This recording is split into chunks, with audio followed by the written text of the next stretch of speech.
Can you tell us anything about the discussion in the group? No, it's classified and we can't tell you anything. All I can tell you is the FBI director has no credibility.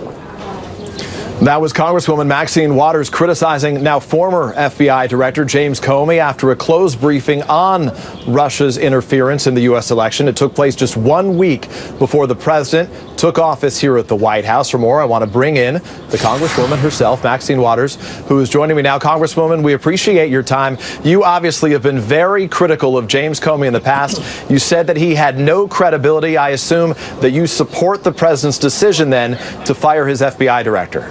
No, I do not necessarily support the president's decision. If the president had not gone all over the country praising him about the way he handled Hillary and the emails, if the president had not said he had confidence in him, if the president had not said he was a part of his team.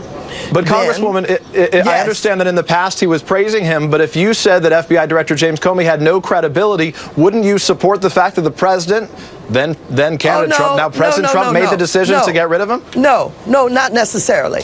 And let me tell you why. You have an investigation going on where the president is implicated.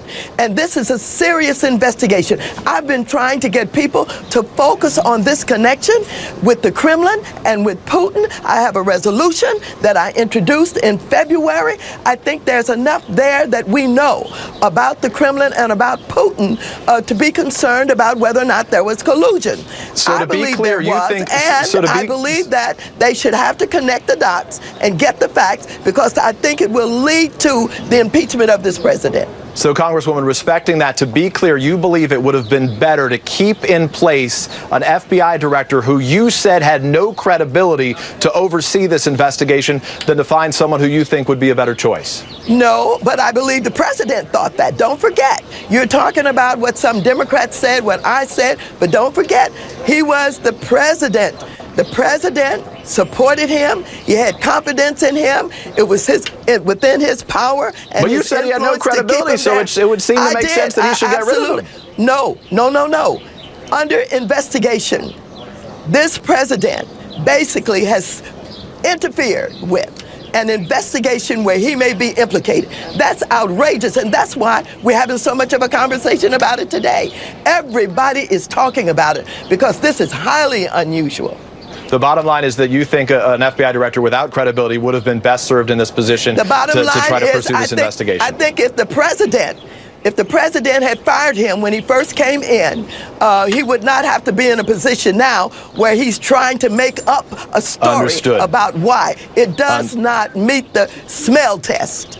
Understood. So if Hillary Clinton had won the White House, would you have recommended that she fire FBI Director James Comey? Well, let me tell you something. If she had won the White House, I believe that given what he did to her and what he tried to do, she should have fired him, yes. So she should have fired him, but he shouldn't have fired him. This is why I'm confused. No, you're not confused.